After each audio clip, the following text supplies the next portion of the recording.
You've been told over and over that you need to build a portfolio site and do projects to break into cybersecurity, but no one actually shows you what a good one really looks like. You set up a Splunk lab, write a blog post about it, throw some try-hack-me write-ups on a Medium page, and you wonder why recruiters still aren't calling. Well, here's the truth, and it's that most cybersecurity portfolios are completely forgettable, and yours probably is too. So in this video, I'm gonna show you exactly what a standout portfolio looks like in 2026 using a real example from one of my students, Aaron, also known as the Husky Hacker. And by the end, you'll know precisely what separates the candidates who get offers from the ones who just keep on getting ghosted. The blog post took more of effect because it went almost blew up overnight about like the amount of collapse you can see on Medium, Yeah. but a lot of just changed overnight with the fact of like, hey, if I put it out there for everyone to see, whether it could be something goofy as just dog from AI photo or whatever, and just put it out there and about the stuff that I know would also make it fun, changed a whole ripple effect because I thought it was gonna be, yeah, it's just gonna be out there. But again, someone else that was struggling, I'm like, hey, thank you for giving me notes. I could not get this concept down. And then hearing that was like, okay, And when you first hear yeah, that, it really hits you, right? Because you're like, oh, yeah, damn, this is actually impacting people positively.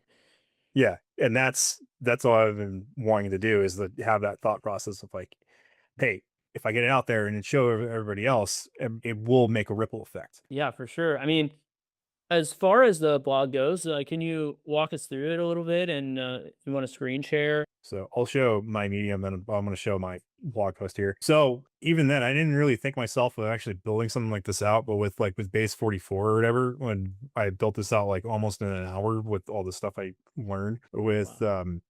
grabbing like my metadata from Medium itself, building this out in general. A lot of it came in the fact of like, hey, I see so many OSCP repos, but how could not most of them are organized? And I wanted to say like, hey, I can build one that's going to be organized for me, but also build out all the other stuff to go along with it. And then I made the series of notes about the OSCP, and that's where the impact came in. Where, like I said, I just building out something small and dumb here, but I would just go ahead and like, hey, so there's you can learn how SQL works within W3 schools, add those links together and kind of combine the idea of where to start with. And real quick, if you'd like to fast track your path into cybersecurity by working with me directly so that you can experience the same benefits that Aaron is talking about in this video, then go down to the link in the description below and book a call. In general of the actual thought process and putting it pen to paper and then sharing it out like that. And so, and then Medium,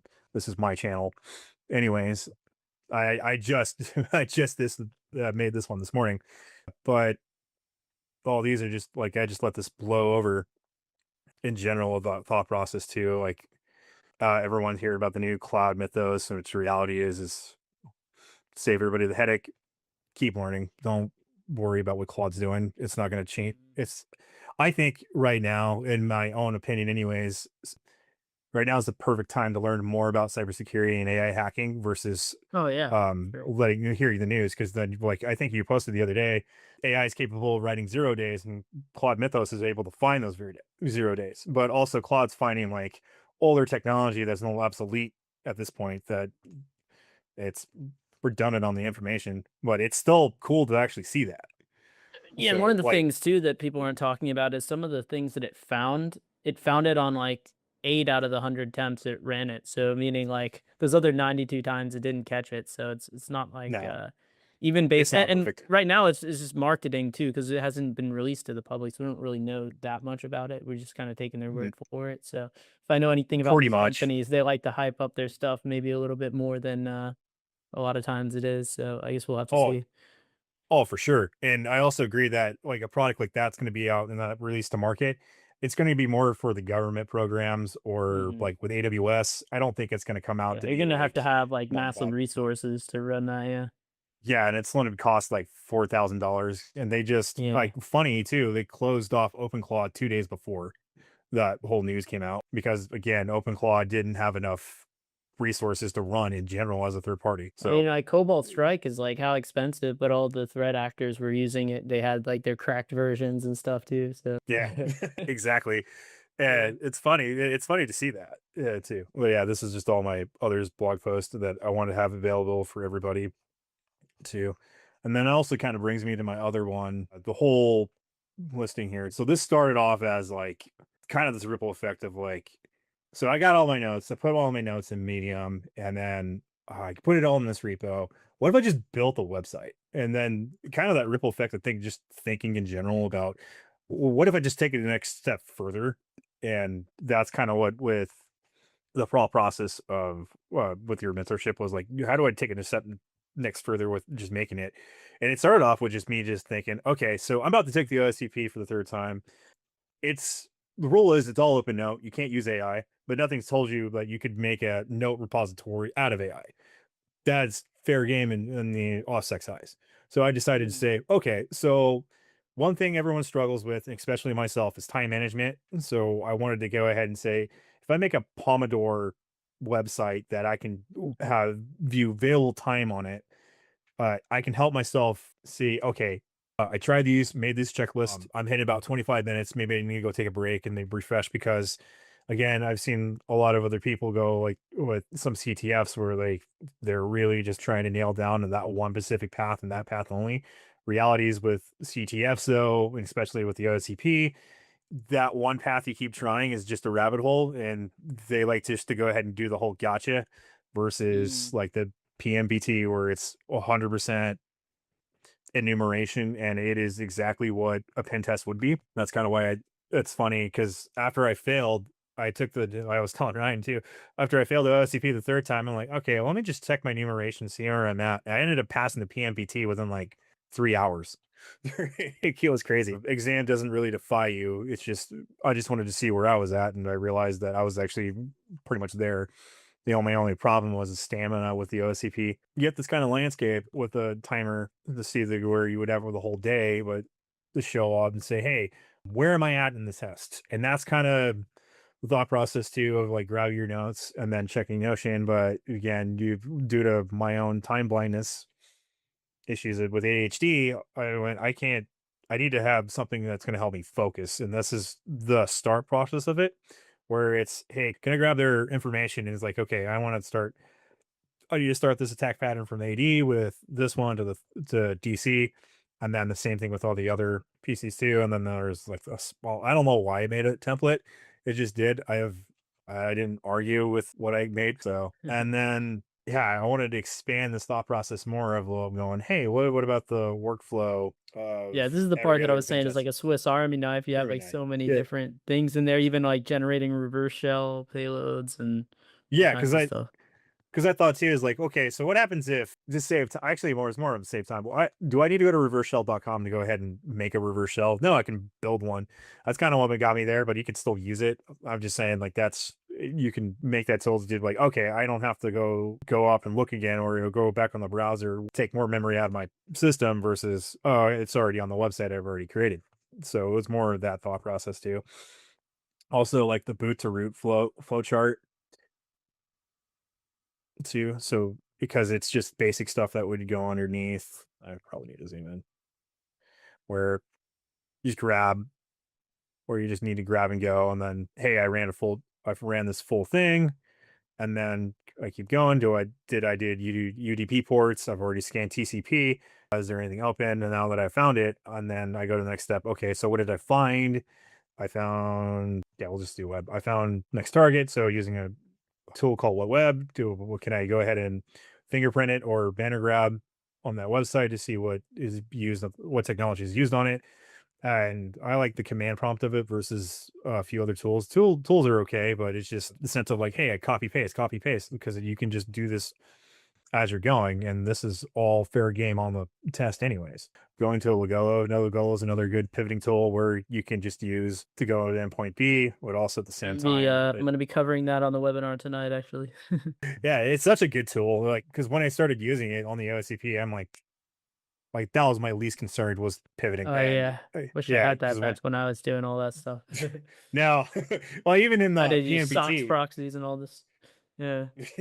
yeah, I agree, man. Because in the OSCP, sorry, the PMPT, I actually had a port forward because I couldn't use the agent, right? So sometimes tools don't work and you have to pivot to a different one. And Oh man, Dante would be so easy using that because I don't know if you've done Dante from Hack the Box, but it's like all oh about yeah, pivoting. And like one yeah, time I that think one's I had like three or four pivots going at one point. And if I had that tool, it'd be so easy. You'd always have to pivot and then write like your own bash script to do a network scan of the internal network. But if with Logolo, you could just point Nmap at it after you map the interface. oh my Yeah. god, yeah. I got halfway through Dante. I need to go back and finish it, but I If you know what you're do talking about. Logolo, it'll be like Really, child's like play, I think. Yeah. exactly, but yeah, because you can keep adding, and you can scan too with the tool, so it's Yeah, yeah, nice. exactly. All the boxes that you can probably do, or I made mine of like I made change mine where it's going to be, hey, buffer overflow is no longer tested in OSCP. So the boxes that I've seen that was on it, I just went, okay, I need to cross those off because it's not bad to learn a buffer overflow, but it's not relevant towards the test. So I instead Mhm. created my own and then added it here where it's even then on someone else's account. Let me have to zoom out. But my problem is I can't change the OS. I need to go back and change it. I've been having fights with the AI, but like using a box like Crane or whatever, like a lot of people didn't have this step in general to think about like, oh, okay, I found the open ports like 80 or whatever, and then services I found like when you use web, and then finding that vulnerability. Like it's I haven't seen anything out there that had a step by step other than kind of doing it on your own. So I wanted to change that with it so that way there's that thought process because the thought process of with methodology I wanted to actually show in a physical format. And that's what I built this website to because it's definitely like the Swiss Army knife that you're talking about because everyone can go in so many directions, but without an actual physical thought process like the boot the root flow, without this thought process that you're going through. I mean, you don't have to necessarily say, hey, I got FTP access, and sometimes you won't, but just in general, the enumerating as best you can to go into that next step to get that initial access to get on that box is where the actual scene workflow comes from because I seen the one with orange map on it, but I wanted to Oh take a yeah, the step 81. further. Yeah, that huge Yeah. 81, which is like sometimes it can be like overbearing. Great content. So I took as a attack tree that he used, and then what I wanted to do and say, hey, I want to go to recon. I'm doing this. So if I let's say I completed, now I have my next step because the step process that someone can go through versus like, hey, so this you see this tree, it gets so many like arrows pointing into it when it's like, okay, you've done a little bit of information, but you're like, you get sidetracked, especially with my own ADHD. I had to fix. I wanted to switch that over where it's like, oh, okay, so that's I'm here. I haven't got to here yet. So when I get to here, I'll focus on getting to here. It's still a great list, but my brain, for just for me, with my own ADHD, it was more. I have to have a central focus versus seeing the butterflies just flying around Mhm. instead and playing like throwing the dart and like going, it's gonna work this way. That's kind of kind of what I needed is like my brain needed some kind of organization, so that's why I built it out. How instrumental do you feel that program was, like, to helping you create something like that, like overcoming that imposter syndrome? Do you think that was the key to, actually taking the leap to build something like this? Or I guess, Yeah, what would, and I 100% because it was something because it was funny because a few other people on it were like I even built a CTF on like I think if someone's ever heard of like the old one like hack the site where it was built to be like actually for hackers to hack back in the day.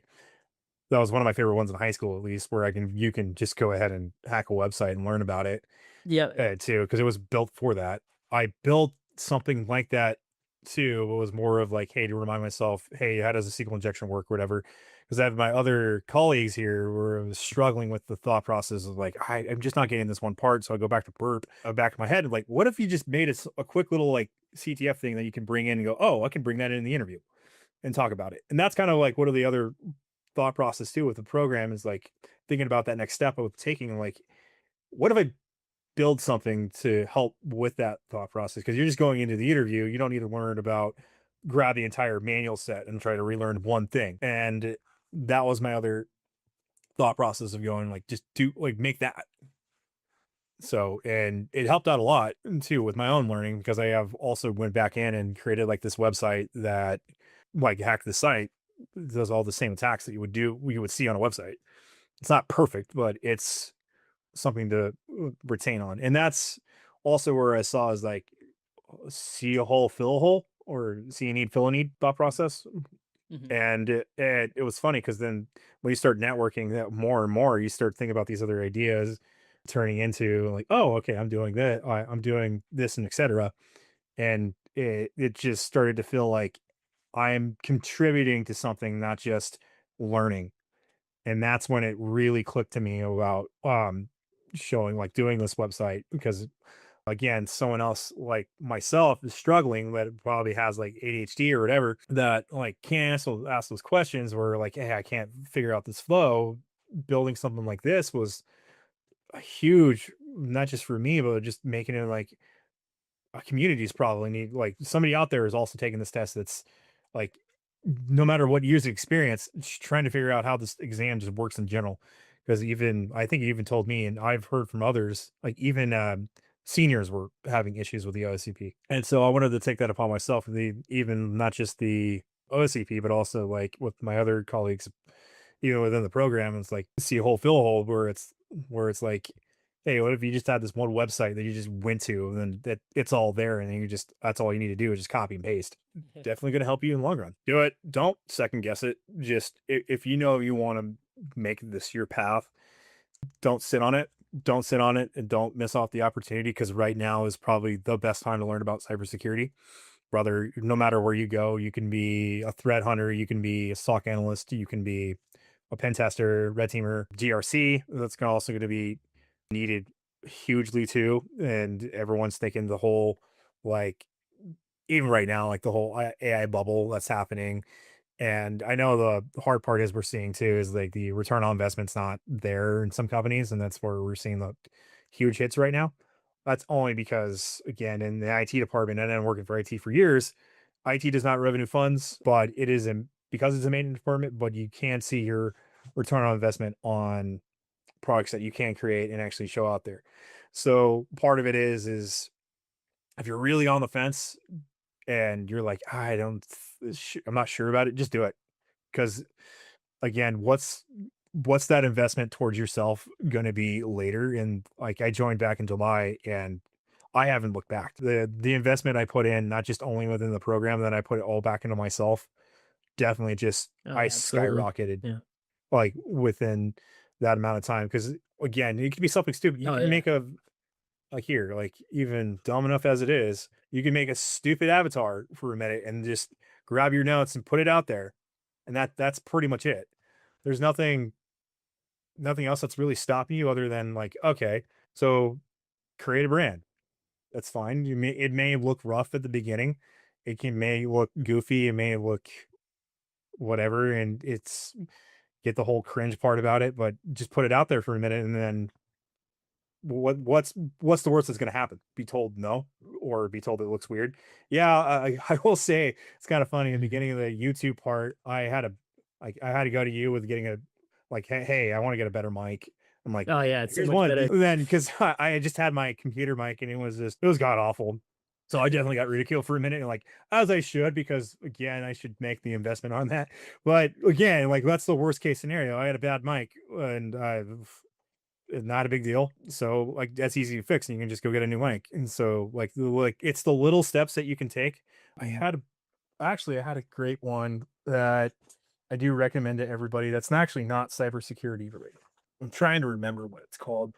I think it's like Atomic Habits. Yeah, Atomic Oh Habits. yeah, I Atomic forgot who Habits. was Yeah, it. yeah, I read Yeah, that. Yeah, James yeah, Clear. Yeah. that yeah. If you were like once I read it and then you just putting it out like when you started make those habits, a lot of things just changes for you, and then it's weird on how quick things turn around like within almost a snap of a finger. Because even then, I've been like full throttle even after passing the PMBT, where I'm also doing like going over Linux Basic for hackers on my channel, which is again that's probably going to be dense for a minute, but like your average person that like picks up this Is your book or is your channel the Husky Hacker? I forget. yeah, yeah, it is. Okay. It not to be confused with Matt, or here he's. I think he's Husky Hacks.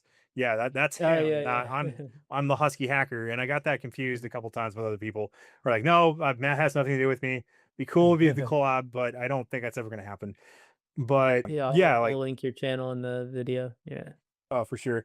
But yeah, like just going over something like that, because you never know, like person starting out, like, hey, I'm not knowing anything on the terminal at all, where it's like, well, here's a book that you can go ahead and fix that with. But again, putting the pen to paper and then you get a book or you get just the videos, like how much are you retaining it and then asking a mentorship. And so that's when you start applying that to everything, everything starts to actually just to click for sure. And then again, definitely reading Atomic Habits and then applying it within the program, it definitely just changed everything. Like, yeah, this one was cool because I could definitely talk about it now. I got introduced to a red team, which was crazy. I asked this one company, hey, I'm just looking for a bug bounty. You guys like just want to say I did find a business logic or whatever, just for experience. And they just went, do you want to go on the red team? And I went, I just got the PJPT, like, and I just started the program a little bit. I'm like, I about to do my second attempt on the OSCP, failed it, but I think it was my director came back and like, hey, so I do want you to still do this exercise. Do you want to do it? I'm like, all right. Funny enough, the assignment was don't take anything out of production. You're an inside hacker, so we're going to go ahead and Scenario. assume breach scenario as an inside attacker and communicate with the white team. Funny enough, I did that engagement and I didn't need to even use Kali Linux. I didn't need to do anything else with the program. I just grabbed a really shitty HP Elite book that had like 8 gigs of RAM, put 1 gigs of RAM with Windows 8.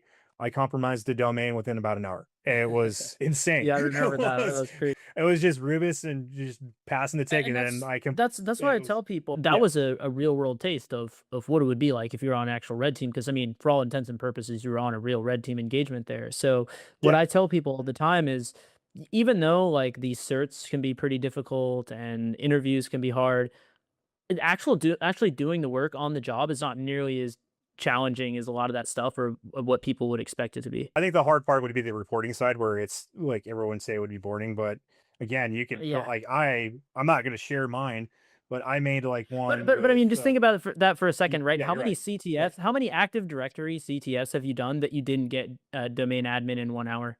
Oh my God, yeah, you're right. It was You like know, over like compare it to that for a like, second. And that's what like I almost say. over Like a lot 40. of You're times, like, a yeah. lot of times the real world stuff is actually easier than a lot of the challenges that people do out there. And that's the thing, right? You probably, I mean, I certainly have done Active Directory labs on Hack the Box that were labeled easy, and I can tell you I didn't get domain admin in 1 hour. So the fact that you Yeah. did that on your first ever, yeah, you know that to put it into perspective for a second. Yeah, and that was the crazy thing that like all of a sudden you're like, what? Like, because it's like CTFs, and that's where it's like it's supposed to be the dojo, but the reality of it is you're doing this Rubik's cube, and everyone gets super frustrated about this Rubik's cube because they're trying to go ahead and brute force it. And I was one of those for sure at the beginning before the program, where I'm like, I think I make the joke comparison with Tool whenever you hear schism, like I know the pieces fit, like the person just trying to like force like the circle and the square. Like no, everything goes in square hole. Sorry, the square and the circle hole where you're just trying to force that piece in. I think that's a Mhm. lot of that thought process too. And when people first start out, it's like you can't just simply try to force that. You have to think about the different ways of going in. It's not just hey, learn how to enumerate, and that's something everyone just bashes in your brain: enumerate, enumerate, enumerate. So one path not might work and the other will. But like you said, in the real engagement, you can just run MNAP and everything's open, or run like SMB checks and like, oh God, like it's surprising how much SMB relay attacks are so prevalent in now because of misconfigurations with it, or simple misconfigurations in AD, because it just hasn't been like a regular sysadmin, especially when I was in one of the companies that had that happen, where it's like we didn't have the time to do it because we're doing all these tickets. So actually to see that in the real world, there's perspective to going from being a sysadmin and then applying it from cybersecurity back to sysadmin, where it's like, hey, I can empathize with you because I can understand like, hey, what so is it the workload that you guys are having that you can't do it? Do we need to open up another cybersecurity part or whatever? Depends on what the client needs. But to see that in the real world perspective in general, it's like, yeah, it's crazy that how easy you can get into this. It doesn't You don't need to use AI or anything. You just go straight using like old school methods back in like in 2008, and it still applies today, which is crazy. Mhm. It's Yeah. absolutely crazy.